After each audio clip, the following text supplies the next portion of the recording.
Good morning. आइए आज हम लोग समझते हैं यानी कि जो हमारा फिजिक्स में यानी कि जो तरंग अटका हुआ था, आज उसको यानी कि जो हमारा यांत्रिक तरंग जो हमारा EMW था यानी कि इलेक्ट्रोमैग्नेटिक वेव था, यह जो था टोटल कंप्लीट भी हो चुका है। यह तरंग का जो है यानी कि यह वेव वाला जो चैप्टर चल रहा है, यह उसका पार्ट 3 है। पार्ट 2 बन भी चुका है और चैनल पर अपलोड भी है, तो फिर आप लोग उसको देख भी सकते हैं। तो फिर आज इसके बारे में नहीं यानी कि EMF सॉरी, यहाँ पर W होगा, इलेक्ट्रोमैग्नेटिक वेव है, F नहीं है, यहाँ पर W होगा यानी कि इलेक्ट्रोमैग्नेटिक वेव है। यह 7 प्रकार का होता है, इसको टोटली बता भी चुके हैं। अब समझते हैं यानी कि इसमें यांत्रिक तरंग जो होता है, इसको चलने के लिए क्या है कि इसको चलने के लिए माध्यम की आवश्यकता होती है, यानी कि इसको चलने के लिए किसी न किसी माध्यम की आवश्यकता पड़ेगी। जैसे कि अगर आप एग्जांपल में भी देख सकते हैं, यानी कि जो हमारा EMW यानी कि इलेक्ट्रोमैग्नेटिक जो वेव था, उसको चलने के लिए आवश्यकता किसी भी माध्यम की आवश्यकता नहीं थी, लेकिन इसको इन तरंगों को चलने के लिए माध्यम की आवश्यकता होती है। और यह जो होता निर्वात मतलब कि जहाँ पर हवा हो ही ना, वहाँ पर भी यह नहीं जा सकती। और यह जो होती हैं 2 प्रकार की होती हैं। कहने का मतलब कि यांत्रिक तरंग पहले में आ जाएगा हमारा अनुप्रस्थ तरंग और दूसरे में आ जाएगा अनुदैर्ध्य। याद कीजिए, जब हम इलेक्ट्रोमैग्नेटिक वेव पढ़ा रहे थे तो फिर इसमें इस अनुप्रस्थ की चर्चा किए थे, यानी कि जो हमारी किरणें होती हैं वह कैसी किरण है, कि अनुप्रस्थ किरण है कि अनुदैर्ध्य किरण है। अब आइए समझते हैं इसमें, यानी कि सबसे पहले देखते हैं यह स्प्रिंग और गर्त, यानी कि यह जो अनुप्रस्थ तरंगे होती हैं वह स्प्रिंग और गर्त के ही माध्यम से चलती हैं। अगर आप इसका एग्जाम्पल भी देखना चाहेंगे, यानी कि इसका जो मेन इमेज बनेगा वह ठीक ऐसे होगा। अगर हम ठीक इसी ही तरह से चलती हैं, यानी कि यह हो जाएगा हमारा यांत्रिक तरंग यानी वो मैकेनिकल वेव होगा। यह जो होगा, यह अगर आप सबसे ऊपर इसके सबसे उच्चतम बिंदु और निम्नतम, यानी कि अगर आप ऊपर गया तो फिर यह हो जाएगा हमारा स्प्रिंग, यह होगा स्प्रिंग। अगर आप नीचे आया तो फिर यह होगा गर्त। बस यही, यानी कि यह जो होगा यह ठीक इसी ही तरह से चलती रहती है। स्प्रिंग गर्त यानी कि ठीक इसी ही तरह से चलती रहेंगी। यह जो होंगी हमारी अनुप्रस्थ तरंगे, या ठीक इसी ही तरह से चलेंगी स्प्रिंग गर्त के माध्यम में। अब यहाँ पर समझते हैं, यानी कि जैसे कि आप एग्जाम्पल में भी देखे होंगे, मान लीजिए कि यहाँ पर भी हमारे पास एक ठो वायर है। अब इस वायर है, अगर हम कंपन यानी कि अगर इसको हम झटका दें तो फिर यह कैसे चलेगा, ठीक इसी ही तरह से चलेगा, यानी कि स्प्रिंग गर्त ऊपर नीचे। आप लोग अगर प्रैक्टिकल में भी कर सकते हैं। इसको क्या करना है कि सिर्फ और सिर्फ एक तो धागा या फिर डोरी लेनी है, उसको ठीक ऐसे इतनी ही दूरी पर रखना है, एक जगह पर बांध भी देना है। तो फिर क्या करना है, उसको ऐसे ऊपर नीचे की झटका देंगे तो फिर ठीक इसी ही तरह से चलती रहेंगे। तो फिर यह हो जाएगा हमारा तनी हुई डोरी की भी तरह। यह जो होगा, अगर आप सबसे उच्चतम बिंदु तक पहुंच गया तो फिर होगा स्प्रिंग। अगर आप सबसे निम्नतम यानी कि सबसे नीचे तक अगर आप आ गए तो फिर यह हो जाएगा हमारा गर्त, स्प्रिंग गर्त। अगर आप ऊपर गया, समझ लीजिए स्प्रिंग, नीचे आया गर्त, तो फिर यह इसी ही तरह से चलती है अनुप्रस्थ तरंगे। और जल यानी कि जो जल का सतह होता, आप मान लीजिए कि कहीं बड़ा गड्ढा उढ़ा है, उसमें पानी उनी भरा हुआ है, उसमें अगर आप कंकड़ भी मारेंगे ठीक इसी ही तरह से, यानी कि जल जो होगा एक बार ऐसे ऊपर जाएगा फिर नीचे आएगा, फिर ऊपर फिर नीचे। आप लोग समुद्र वगैरह में देखे भी होंगे, यानी कि जो लहरें उठती हैं ठीक इसी ही तरह से उठती हैं, एक बार ऊपर जाएगी एक बार नीचे। अगर आप फिलहाल बात तो समुद्र में अगर आप चला जाएगा तो फिर वहाँ पर हो जाएगा ज्वार और भाटा। ज्वार का मतलब अगर आप ऊपर गया तो ज्वार और नीचे गिर गया तो भाटा, यही होता है हमारा। तो फिर अब यह हो गया। और इलेक्ट्रोमैग्नेटिक वेव, यहाँ पर भी अब हो चुका है, यह होगा वेव। अगर इलेक्ट्रोमैग्नेटिक वेव जो है यह भी ठीक इसी ही तरह से चलता है, यानी कि कहने का मतलब कि इलेक्ट्रोमैग्नेटिक वेव जो है वह भी हमारा अनुप्रस्थ तरंग है, ठीक इसी तरह से चलता है। और यह अनुप्रस्थ तरंगे जो होती हैं यह ठोस पर भी चल सकती हैं, द्रव में भी चल सकती हैं। इसका अगर आप एग्जाम्पल भी देखे होंगे तो कई जगह पर सितार, गिटार में जो तार लगे होते हैं, यानी कि जब उसको भी जब हम ऐसे जब खींचेंगे तो फिर वह भी क्या करेंगे, कंपन, वाइब्रेशन करते हैं। बीड़ा जो बजाया जाता है, प्रकाश भी यह जो होता है यह भी तरंग की ही भांति चलता रहता है। तो फिर आदि बहुत सारी चीज़ें होंगी, यानी कि जो गिटार में देखे होंगे तार होता होगा वह काफ़ी टाइट लूज जैसा आपको म्यूजिक चाहिए होगा, ठीक उसी ही तरह से आप समझते हैं। यानी कि तरंग दैर्ध्य को जो है वेवलेंथ कहते हैं, इसको लैम्डा से प्रदर्शित करते हैं। एक तरंग की लंबाई जो होती है वह एक, मान लीजिए एक स्ट्रिंग हो गए एक गर्त, यानी कि यहाँ से और यहाँ तक की जो लंबाई होगी, इन्हीं दोनों को अगर हम मिला भी दें तो फिर यह हो जाएगा हमारा एक तरंग की लंबाई होती है। अगर आप इसको ऐसे भी नहीं समझे होंगे तो फिर ठीक है, कोई बात नहीं, आप इसको ऐसे भी समझ सकते हैं। यानी कि एक तरंग की लंबाई एक स्ट्रिंग और एक गर्त, यानी कि जब इन दोनों को मिलाया भी जाएगा तभी होगा यह स्ट्रिंग गर्त। तो फिर यह हो गया हमारा, यानी कि जो होगा एक तरंग की लंबाई और दो स्ट्रिंग, यानी कि कहने का मतलब कि ये ऊपर अगर यहाँ चला गया तो फिर हो जाएगा स्ट्रिंग, और अगर यहाँ नीचे चला आए तो फिर हो जाएगा हमारा गर्त।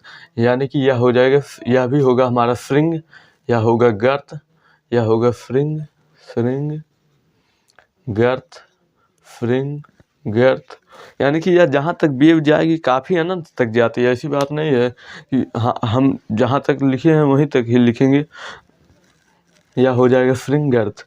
तो फिर यह दो क्रमागत, कहने का मतलब कि यह दो स्ट्रिंग जो है इसके भी बीच की लंबाई को ही कहते हैं तरंग दैर्ध्य।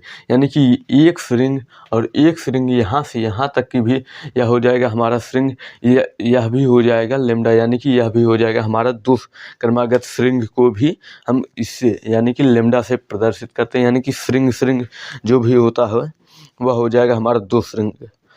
यानी कि अगर आप इसका एग्जाम्पल यह दो स्ट्रिंग यहाँ से यहाँ तक होता है, यानी कि यहाँ से उच्चतम बिंदु से उच्चतम बिंदु तक, अगर यह ठीक वही हाल दो क्रमागत, यानी यह भी हो जाएगा हमारा दो क्रमागत।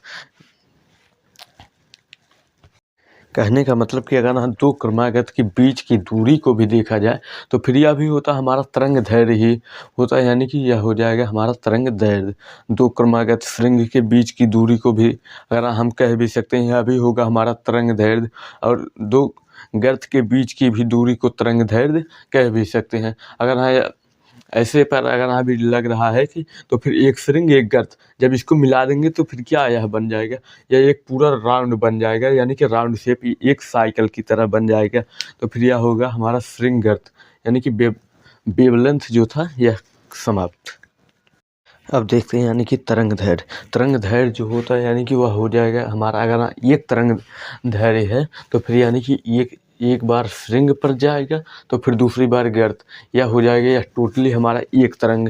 यानी कि इसी को ही बोलते हैं लैम्डा को जो है तरंग दैर्ध्य ही प्रदर्शित करता है, या फिर तरंग दैर्ध्य से ही प्रदर्शित करते हैं लैम्डा को। तो फिर अगर आप दो स्ट्रिंग, यानी कि अगर दो स्ट्रिंग के बीच की दूरी भी तरंग दैर्ध्य कहलाती है, दो गर्त के बीच की भी दूरी तरंग दैर्ध्य कहलाती है।